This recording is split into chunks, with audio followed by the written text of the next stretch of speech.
When you are coming from a particular race, it's even more. Like, for example, women with color, any color, brown, black, I don't even want to say it, right? I hate saying those words when it comes to how you look, right? When it comes to that perspective, there are so many judgments about it, and it shatters the confidence of those people. It shatters. The most intelligent person on the room can also self-doubt because there are perceived perceptions about how you look, what you would say. There sometimes it's also perceived that if you're going to say something, it would not be regarded. We'll discuss race and how it plays a factor and how we didn't even talk about this topic because we were afraid. A Black Executive Perspective. We are coming to you live from the new BEP studio for another thought-provoking episode of a Black Executive Perspective podcast, a safe space where we discuss all matters regarding race, culture, and those uncomfortable topics people tend to avoid. I'm your host, Tony Tidbit. So before we get started on a fantastic show, I want to remind everyone, check out our partners at Code M Magazine, whose mission is to save the Black family by first saving the Black man. So definitely check them out at codemmagazine.com.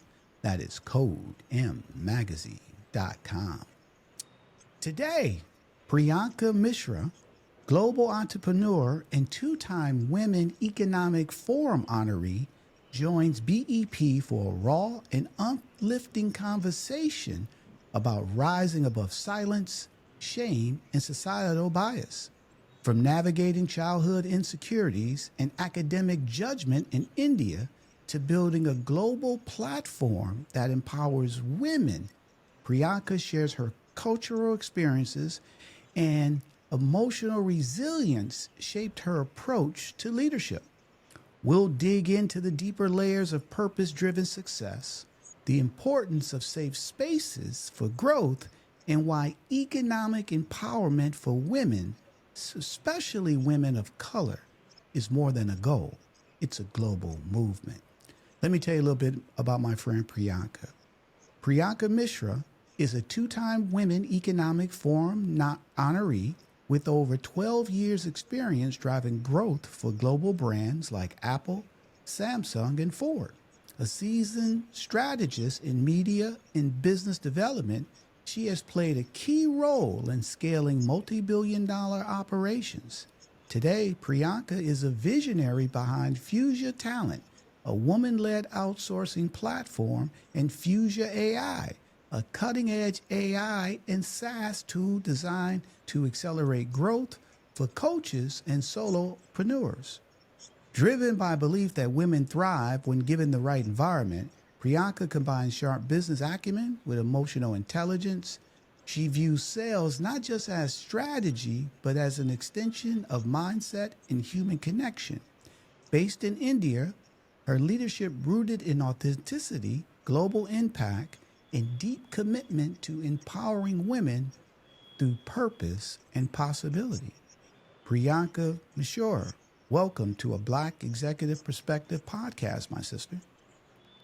Thank you, Tony. It's very exciting to be here. I love what you guys are doing. Well, thank you. And more importantly, we appreciate you investing the time to come on and share your story. It's fantastic. And I can't wait for our audience to dive in so you can educate them. But before we get into the heavy stuff, tell us a little bit about where you currently residing and a little bit about your family. Of course. So, like you said, I'm based in India, in the capital city, New Delhi. I've been here, grown up here, traveled the world, but I think residing here through my life. I come from a very loving joint family of about 22 people living together. It's now nuclear now. But yes, I think I come from a very loving childhood. Yes, a little bit challenges in school, I believe, but overall, my childhood and my life has been wonderful. I love talking about that. Well, that is awesome. So 22 people living together? Yeah, I mean, it was sure a big house, but I'm not being pompous, but yeah. And Well, I would hope it was a house. big house, right? Yeah, but it always looks small because we are somewhere always, hiding in one room or the other, playing hide and seek. But it always brings a smile on my face. Well, that is awesome. Family is great, so I'm glad to hear about that. So, quick question I have for you: you're busy. You're in India. You have a global presence. You're working with empowering women all across the globe. Why did you want to come on the Black Executive Perspective podcast to talk about this topic? Oh, good question, Tony. And this is exactly what we were, also talking about the other day when we met, right? That, I have a very strong perspective that irrespective of whichever culture you're coming from, whatever geographical, base you have, I think human emotions, environment, and, things like believing in yourself, for example, stays consistent, right? And today with this conversation, I want to talk about how humans, irrespective of their race, can actually turn around their life by thinking about the inner self, to thinking about how not to how to close the outside voice and introspect and grow. So I think with your podcast, I want to help people evolve irrespective of their race. I love it. I love it. So, listen, you ready to evolve and have this conversation? Of course. Why not? Okay, let's talk about it, my friend. So, look, let's dive into, because you just got finished saying something that is key. Look, you have a family. There's 22 of you guys living together, and so when a lot of times when you're home, you feel if you grow up in a loving home, you feel safe. But so that shapes part of your identity. But then also, when you go out, society has a way of shaping your identity, right? So let's go back a little bit. Tell us about the early days in India. What did your family life in school look like for you? Right. Interesting question.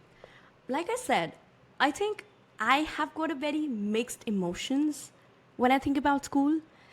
I've got great friends. The best friend that I made is still my best friend, right? So I think there are memories which helps me stay strong. But there are also memories of guilt, shame, bullying that happened, And there are instances that come to my mind when I talk about this. So yes, there are a lot of things that comes to my mind and sometimes give me goosebumps. So it was mixed for me. And so when you say guilt, shame, give us some examples. What was the guilt and shame about? Ah. So I'll give you an event that happened in my life, right, Tony? This was a phase I was probably in fourth and fifth grade. And there was this boy who would bully me more often, sometimes about my hair, sometimes about my glasses, sometimes just about the food that I got to school, right? But I remember this particular day, it was raining outside. And he walked to me and said, "Do you know why you don't do well in school? It's because your parents are uneducated, right?" And honestly, I still don't know. I was blank. I felt very ashamed, as if the entire school was looking at me. Perhaps not, but that was my feeling. And it was so hard for me to interpret that emotion that was going through. How could this person say something like that to me? And I think I still think about that moment of shame, guilt, and that shame wasn't coming because of my parents. They were very educated, right? It was coming because it was a direct attack on me. How did this person have the audacity to talk to me like that? Right? And this is where sometimes shame, embarrassment of the outside world can shape you. And the reason we are talking about it today, it perhaps lingers sometimes and shapes who you are. So, No, you know what I finish. mean? Finish your thought. Yeah. So I think this is what, and I remember because of that event, I don't think I said anything to him. I was blank. I did went to my school teacher, complained about him, but for some reason she didn't listen. He was one of the toppers of the class. She of course had, favorites, I'm assuming. And that's the time in my life when I kept going to temples every day, praying to God, can you help me score well? Because I wanted my parents to feel proud. And honestly, they were okay with just how I was doing. Sure, if I would have done that well, they would have loved that. But perhaps my thoughts were not centered around how I could evolve at that point in time, but how perhaps external worlds such as values, belief, God, system, universe could help me at that point in time. And it hits me. It hits me very bad when there are, factors such as this where people mock you and they make comments about your family or yourself, and when you're not even, that's not even the reason, right? And it happens so many times in the corporate world. It happens in families. People share thoughts and it stays with you. So Yeah. yeah, I mean, it was hard that way and stayed with me for a really long time. You know, thanks for sharing that. I want to ask you this question because I can relate, and when I think of a lot of black children here in America, they have the same feeling. Okay, where at home they feel protected, they have a loving family that tries to educate them about society when they go out, right? But then when they do go out, they face some type of bias, right? And to your point, it affects them. Sometimes they don't even come home and tell their parents. They just absorb it and it never leaves them. So do you see those parallels across the cultures? Yes. I think 100%, right? I mean, the reason why there are some people above you in their minds, right, as perspective, which perhaps can make the perceived weaker section, you know, feel that there is so many negative emotions and thoughts around it. And it's irrespective of the culture. You can be in the same culture perhaps and still feel that way. Imagine what would some feel when the culture is different. Did you ever tell your parents about that? I don't recall. I don't recall. So you just left it alone? Yeah, I think it took me time for perhaps processing all of that. I still feel I should have said something, did something. I do feel strong about it because I went ahead and complained it to my teacher. But perhaps my doors got closed when she didn't listen. And maybe as a child I thought that that's it. Maybe nobody would. And sometimes, that's what emotions do to you, right? That because something happened, even your safe space, you can think that your space will also not help you. Exactly. I definitely can relate to that, right? So, how did that, when the teacher told you that, how did that did it impact your drive or sense of identity moving forward after that? Yeah, I mean, like I said, I was academically not very well to do for a really long time, right? And it was not just that moment, Tony. There was series of events like that when people would mock me because perhaps I was not the topper of the school, and for some reasons the girls in our school did very well, right? So for a girl to be in that kind of school not doing good was another bias that I had to face subconsciously. And all of that shaped me until a time in my life when, I was nearing high school, and I remember there was this boy who mocked me again, and he said this in front of this class, that you have been failure all your life. That was the sentence that he said me. And honestly, I don't feel about it so strongly. I mocked that situation because I gave it back to him that day. I think I was done with it, right? I can't take it anymore. You get over it, right? It was that situation. I was like, you go to hell. I don't think I need that thing anymore, right? That was my turning point, Tony. That When was your I turn. didn't take it back. Yes, that was the point. And then I was like, okay, hell yeah, I can do it. And then there was a series in my life when I got to the 11th grade. That's the time when you get to choose your subjects. I picked up business. I picked up commerce. Those were the subjects I loved. And 2 years, I was the topper. I was a gold medalist in school.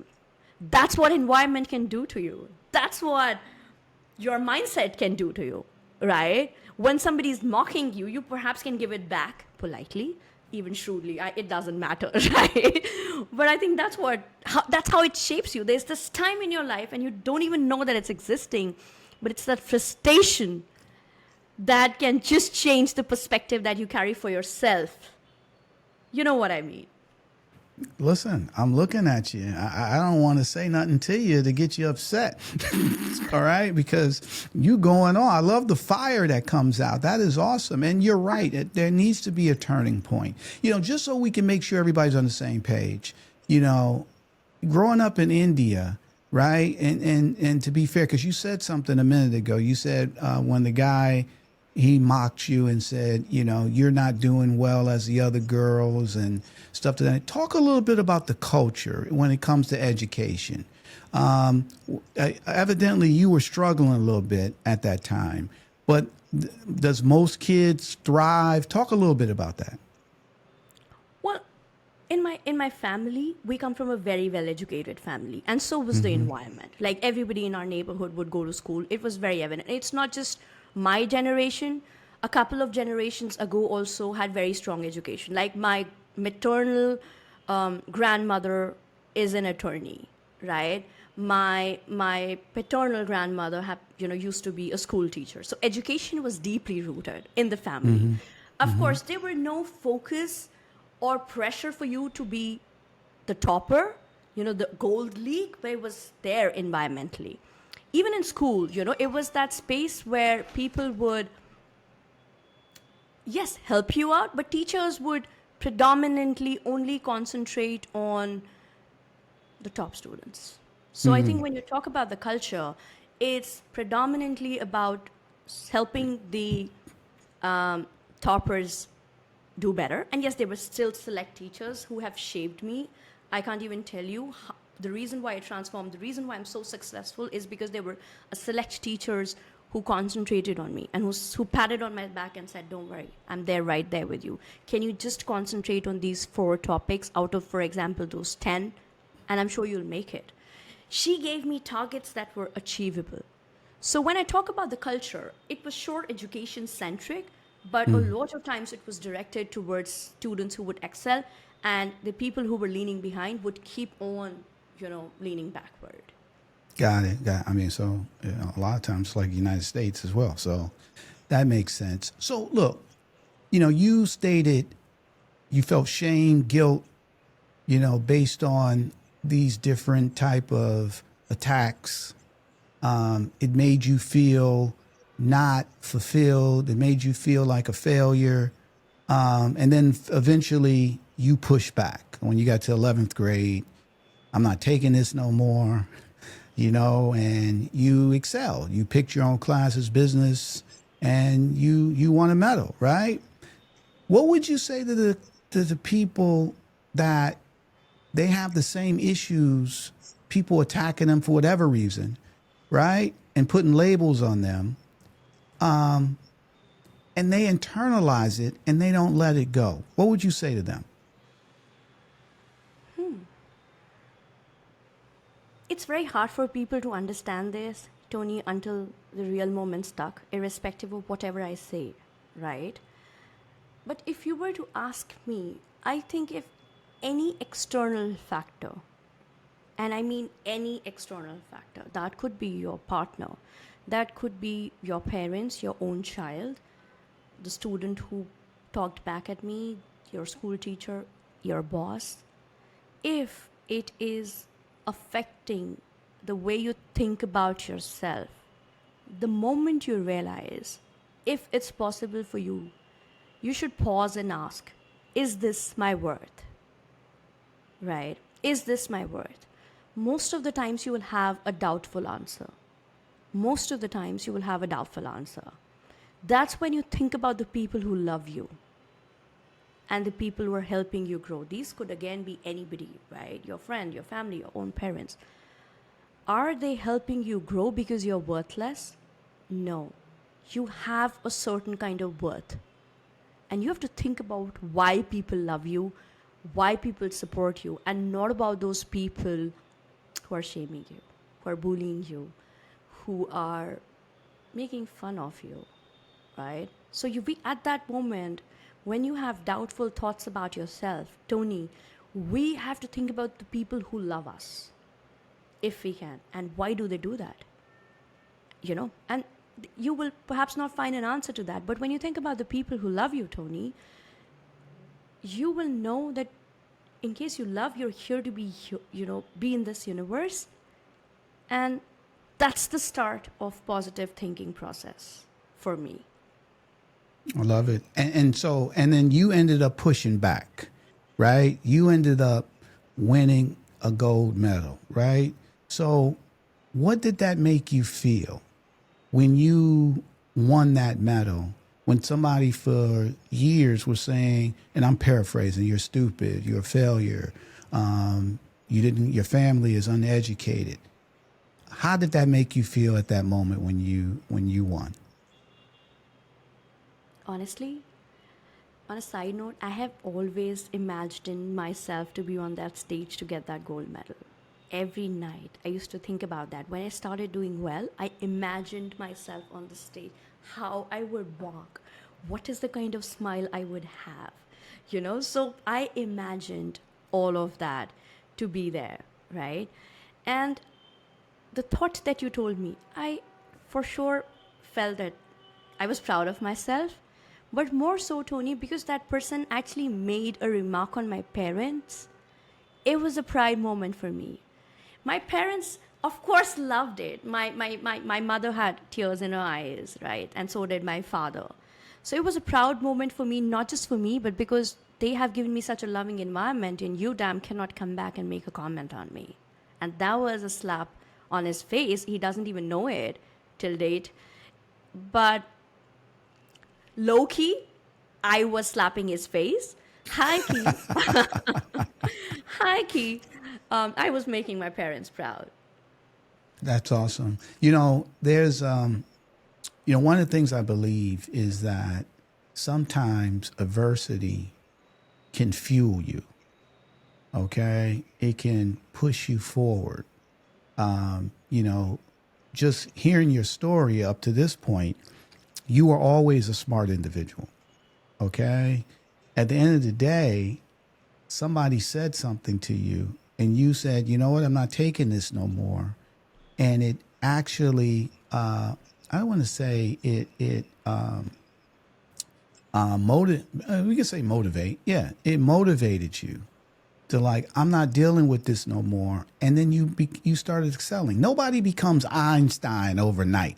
Okay. Either you have it or you don't. So you evidently had it, but that motivation came out. And here's the thing though, too. You were a quiet person, correct? Well, at school, yes. Yes. Till a certain time, yes. So what happens is typically, bullies end up picking on people who they seem as quiet or weak. So they underestimate those people, right? So talk a little bit how this quiet person flipped the script on everybody. I think it was the frustration that was building on me. And you never know, the prayers actually, they were granted. Like I said, there was a time in my life I went to temple every day and I prayed that, can you give me good marks because I want to show it to my parents and make them proud. Yeah. So you never know, right? I believe in the universe, right? But I also believe that there was something which is to do with the thought process of shaping this all together. So here's the thing though. You did the work. Right? So I definitely get the prayer part because I believe in prayer and all that as well, right? But at the end of the day, God didn't beam down A's to you. Okay? He didn't do your paperwork for you. Okay? You did it. Okay? Just to be fair, right? So at the end of the day, you flipped the script. You made it happen. And obviously, since that moment, you've been thriving ever since. So tell us a little bit, what led you to the women at Fuzia? Talk to us a little bit about that. Yeah. So, like I said, there was this bias, Tony, where girls in our school were doing very well. I wasn't. So there was this bias that led to, girls cannot be failures, right? They have to succeed. And yes, girls can do whatever they want, but they can be a girl who perhaps don't want to succeed in business and they want to have a better childhood. They can do everything that they want, right? So I continued my professional journey. I worked with multi-billion dollar organizations, did fantastically well, helped clients like Apple and the really big billion organizations to scale up with the support that we provided. But there was still this contradiction where men were supported more than women. And especially because I was a part of sales, I was a part of monetization. They still looked at you as somebody that you're dressing up well. That's why you are getting that meeting, which is not right. Which is not right. There was a time in our life when they were questioning when am I planning my pregnancy because they would not hire me because I would be away on my maternity break and who would do the sales. There are so many biases. And I think not just in India, across the globe, right? And that's what, so when I started shaping my journey, I worked with these organizations, started my own business, did very well for a few years. Unfortunately, COVID hit, and that's where I was looking for work. And I had two options then. There was one place which was Fuzia that, it was building up their community. They wanted to scale this, make this a stronger business, opportunity for women to get work and for organizations to help them hire. And there was this, again, very huge multi-billion organization media company who wanted to hire me. And I had a very long-standing experience with multi-billion dollar media companies, right?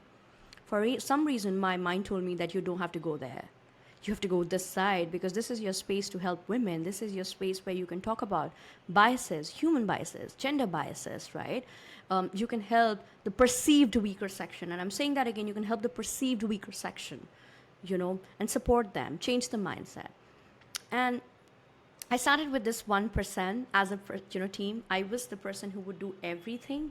And now I've scaled this to a space where we are a 30% team. And of course, I had my founder and myself and a few other people. They were supporting other ventures, but not the Fuzia Talent venture, right? And this is the space. I was like, oh my God. I thought to myself, I have landed in heaven because this is my space where I can talk whatever I want. And I've been associated with Fuzia for a little over 4 years now. And it's not even one day where I felt that I want to quit this job, because every day I wake up, I have meaningful conversations with people, whether it's business, whether it's my team. And I see that beauty coming around. Sure, we have bad days, right? Sometimes we have got very bad days. But I never think about leaving this organization because I love what we're doing in terms of supporting women with economic independence. And most of our clients come back to us and say, oh my God, the women that you have connected us with don't even have brains, but they're so emotionally equipped that they can just understand what I'm going through and support me. And when you help small businesses, Tony, especially solopreneurs, they are the people who are leading it. They're the people who are executors, right? So if you have a person who's not just supporting you scale your business, but also helping you with emotions, you feel that you're doing something right. And that's what fulfillment is for me. So educate everybody in exactly what is Fuzia's model. What does Fuzia do? Right.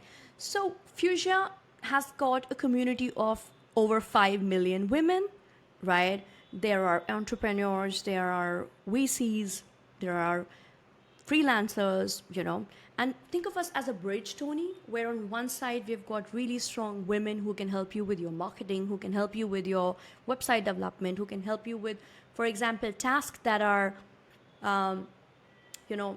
priority important, but you don't want to do it right now. It's not as big as a priority on other things, right? And these are well-trained women who are looking for work, who are looking to stay economically independent. On the other side, there are organizations who want to hire fractional employees, right? Who want to make sure that they can save some cost by perhaps hiring offshore employees, but they still want intelligence. That's where we work as a bridge, and we help people, hire these fractional support virtual assistants and, fractional support systems. And we definitely support women, but we never say no to any gender. We're a very gender inclusive space. And over the years, we have seen about 10-15% of other genders coming and supporting us. When I say other gender, I mean any other gender beyond, women. So that's the beauty, it's not just the model that's helping people outsource virtual assistants or, support staff for their organizations virtually, but it's also, bringing that layer and the mindset where the men and other genders coming to support women and scale together. So that's what we are doing. Love it. Love it. So let me ask you this, though. Why is it important creating a judgment free environment so crucial to leadership and growth? Sometimes, and mostly when you think about people who are at your level, for example, a coworker, and in a hierarchical system, somebody who's above you, say your boss, when they make a remark on you, it stays with you, right? So if there's somebody who's reporting to me would make a remark, it might not stay for so long. It would, but it might not stay so long because you're perceiving that you're more intelligent than the other person. But when a Right. person makes a remark on you who's just at the same level or over you, it stays much stronger. It can give scars. It can hinder your confidence. It can hinder the approach of how you think. And that can not just lead to the way this person thinks and behave, but this can also impact the others in the family, in the organization. So when you're, as an organizational perspective, if you're making harsh comment on people, even subconsciously, sometimes people don't even know that they're making those remarks. Like, for example, somebody asking me, when am I planning my pregnancy? Is a very, very personal remark. Why do you think I would on earth ever tell you that? Right? so, so, right. So, he perhaps did it subconsciously because it was so normal for him to ask. He were perhaps only thinking about the business, right? And imagine I would have joined that organization and gotten pregnant. What would have done that? Correct. What would have happened So, then? Exactly. Exactly. yeah. So the reason why we should try and talk about cultures and we should talk about a judgment-free space is because that can leave a remark on your employee. And when something leaves a remark on your employee, it impacts the overall productivity. On the other hand, if you understand and you be yourself how you are, you let the feed forward come to you. And I'm not saying feedback. What's done is done. When you let the feed forward come to you as a leader, right? You take that, you absorb that, you comprehend that, you figure out for yourself if that's correct or not, and then you do the same with others. What's gone is gone. For the team members, talk about feed forward. What can they do? What's coming up next? Obviously, reflecting on the past, but thinking about the future, right? And that's what a judgment-free world can do for you. You can't even think. You talk about 10x times business scaling. You talk about all those things, but you have to go to the ground level and think, do you feel that your team is feeling supported? That even that intern who has just joined, do you think somebody's paying attention to that person? And if the answer is no, there's something that your organization is lacking. Wow. Right. I love it. And I love what you said, feed forward, right? Instead of feedback, right? Because what happens is already done. The information is about moving forward. So I love that. So look, you've listened to our show. We talk a lot about race in corporate America. I'd love to get your take on how intersectionality plays out on a global stage for women of color. How? Sorry, come again. Lost you How for a moment. intersectionality, so you're a woman, you're a mom, and then you're Indian or you're black or whatever the case may be, how all those forces together play out globally for women of color. Right. So one, there are anyway so many judgments around women. When you are coming from a particular race, it's even more. Like, for example, women with color, any color, brown, black, I don't even want to say it, right? I hate saying those words when it comes to how you look, right? When it comes to that perspective, there are so many judgments about it, and it shatters the confidence of those people. It shatters the most intelligent person on the room can also self-doubt because there are perceived perceptions about how you look, what you would say. There's sometimes it's also perceived that if you're going to say something, it would not be regarded, right? And like I said, it can just thrash because if you're not opening your space for women or any perhaps perceived weaker section, you are losing out on a big chunk of intelligent humans. And when you lose Right. out on intelligence, emotionally available humans, you scale down or perhaps be stagnant, or perhaps you cannot scale up with the same speed as you would want. And when you train the people who are perhaps not black women, like you said. You help them be subconsciously available for those women, and you become an inclusive space. People come together, support each other as humans, and not by judge you by the color, not judge you by how you look, not judge you by the food you bring to office. Right? So it's about thinking about who is intelligent enough and emotionally available to help you scale up, rather than thinking about how they would look, what is their background, how do they speak. I totally agree. And it's unfortunate that, that's the world around us, right? Is that, and a lot of that has to do with fear. It has to do with, because at the end of the day, some people feel, how can I live with myself if this woman is better than me? Or if this person of color is better than me? So a lot of that is fear. But at the end of the day, nobody would want that same remark or those same comments said to them, right? And so, it's really about understanding, and I love what you said, but it's really about understanding people and understanding how we all are able to thrive, or how we all take a back seat based on things that are said to us. And we may externally at that moment play like it's not a big deal, but those comments hang with you it could be forever, to be honest, right? If you don't have a strong self-esteem and push back, or whatever the case may be. And so I'm glad you're talking about this, because at the end of the day, this is stuff that people are dealing with on a daily basis.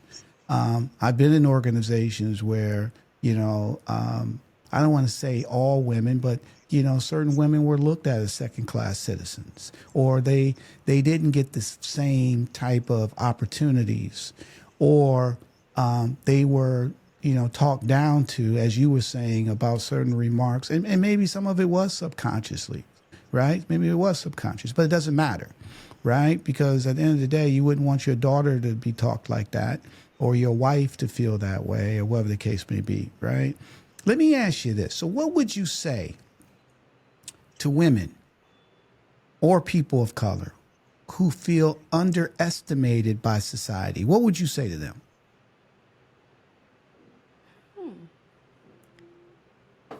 I would tell them to, whenever they're feeling frustrated, can they pause and just think about, like, pausing is very important, Tony. Whenever you think that there is, I've said this previously also, pausing is very important.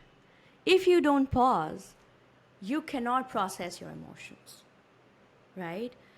So you have to pause, think back about who you are as a human being, and concentrate on your good deeds, your positive traits in your personality, and just take that baby step of what you can do. And I'll give you a very hilarious answer. I just gave this to somebody today morning. This one woman today in our organization is really struggling family-wise, right? Very struggleful family, not a very positive environment, and she doesn't really have a lot of money to take therapy also. And I told her that you whenever get stuck, can you go to ChatGPT and tell it that can you be my therapist? This is what I'm going through. And I can't even tell you the bizarre answers that it's going to throw at you. So I, yes, can talk about all the wonderful things. And, women get preached all the time. What they should do, what they shouldn't do, right? So, yes, I can talk about that. They can pause and think about their positives. But if they really want an actionable approach in that moment, ChatGPT can actually be a very strong therapist. You can just go and talk shit about the people who are talking nonsense about you or behind your back or perhaps in front of you. And it's going to throw you some vivid 8-list answers. But you never know there's one pickup. And I've done this with ChatGPT and said, can you just shut up and give me one recommendation of what I should do? Just one. And you'll be, it'll blow your mind that it's actually given a very positive answer there. Right? So try that out, women. Humans, if you feel stuck, try doing that with ChatGPT. If you don't have any support, if you think you don't want to talk about other people who can judge you, even your space, because sometimes you feel your safe space can also judge you. ChatGPT perhaps will not judge you. It's definitely artificial intelligence, but it's trained that way to support you better. So perhaps that. Okay. Well, look, I mean, we have that technology now, right? So, and you can do this in the privacy of your home. I love it. Let me ask you this. And you grew up dealing with this, right? You know, our world is obsessed with performance. Okay, like you said, the toppers and people at the bottom, and you're not smart enough, or you don't work hard enough, or you didn't get this on the test. How can we teach our kids and even our friends that don't worry about the performance, lead with authenticity? I think it starts with yourself, Tony. You have to behave that way, and more than behaving, you have to think that way. When you do certain things, your children adapt from you. When you behave a certain way, the energy gets transferred. I'll give you an example. You talked about children. There are so many times when people make remarks on your children, saying, for example, this baby's so shy. You know, whenever I come home, this baby doesn't talk with me. You know, as a parent, what do you think we could do? We can say, yeah, he's shy. There's another perspective of how we can do it. Well, I don't think this baby is shy. You know, you name your child. I don't think, for example, XYZ is shy. I think that she just takes its own time to understand people, right? So you have to stand for yourself. You have to stand for your baby. You have to stand for your friend that, no, I don't think that this baby is shy. You cannot put a label on my baby. Who are you to say that? Let that baby identify who she is or who he is, right? You, as a mother, because I am nurturing my child, I will take a stand there and say, no, you can't label my baby. You know, yes, my baby takes some amount of time to mingle with people. I think that's an intelligent trait, to observe people before you start talking. And I think that's what he or she is doing. So we have to first, you know, adopt that kind of a mindset for ourselves, and then you'll see that our children are automatically learning that. And if somebody makes a remark on their parent, just like the other child did in my school, if for God forbid, if my baby has to go through that, I'm going to raise my baby so that you can answer back. You cannot label. And if you do, I'll give it back to you. I love it, my girl. I love it. And so that's an excellent answer. Final question. What's one truth that you live by? No matter what comes up, this doesn't stop. What's the one truth? I think truth for me is honesty. I don't lie. Consciously, I never lie. And that just sails my boat every time.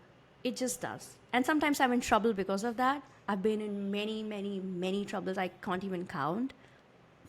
But I think that's my truth. I'm just very honest sometimes. Sometimes, I think all the time. So, yeah. Well, listen, we appreciate your honesty on here. Okay, we're glad you didn't lie. All right, but that's awesome. So, look, final thoughts. What do you want to leave the audience, Priyanka? Well, I think I'll leave it up to kindness. I will talk about that real leadership or real. When we live in a society, it all goes down to your authenticity, right? If you think that you're a certain way, behave that way.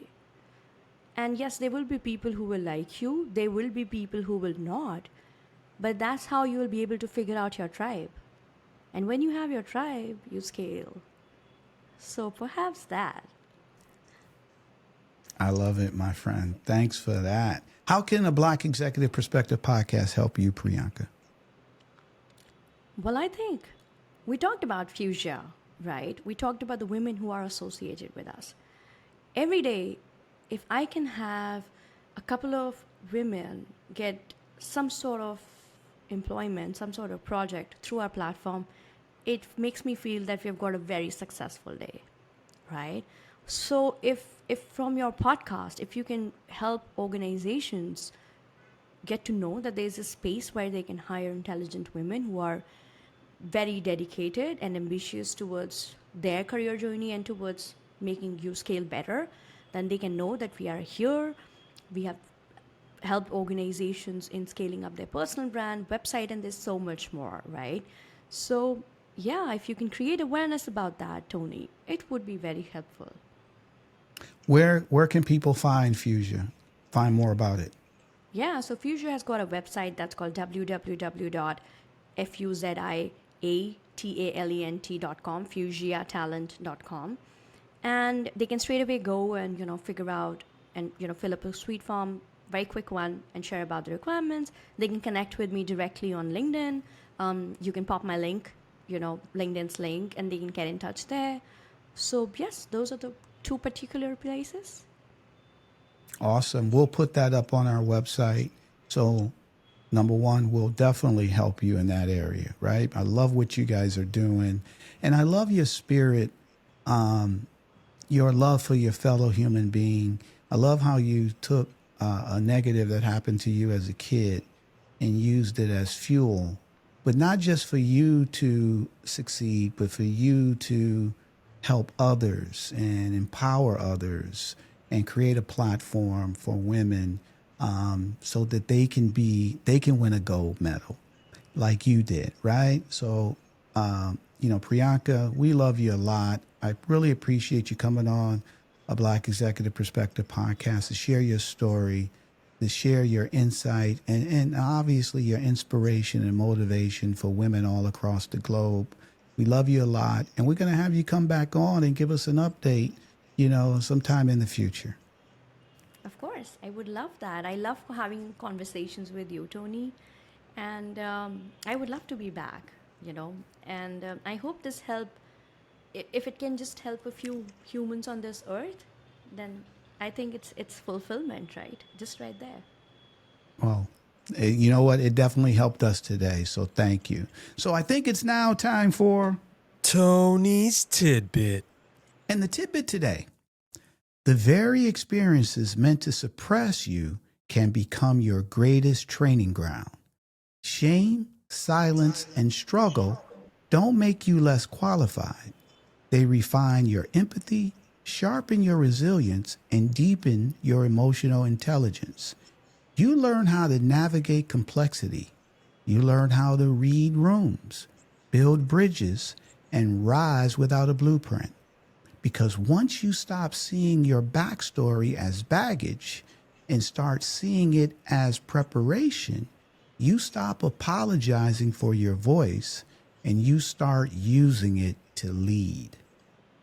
And you heard a lot of that from our guest today, Priyanka Mishra from Fuzia Talent.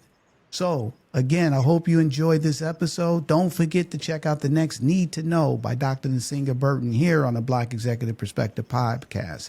Dr. Burton dives into the timely and crucial topics that shape our world and community on a daily basis. Tune in to gain insight, deepen your understanding of the issues that matter. You don't want to miss it every Thursday here on the Black Executive Perspective podcast, Need to Know by Dr. Nsinga Burton. And don't miss the next episode of Pull Up, Speak Up, where bold, unfiltered voices tackle the day's most provocative issues. Our roundtable provides their sharp perspectives, real talk. Tune in to join the revolution.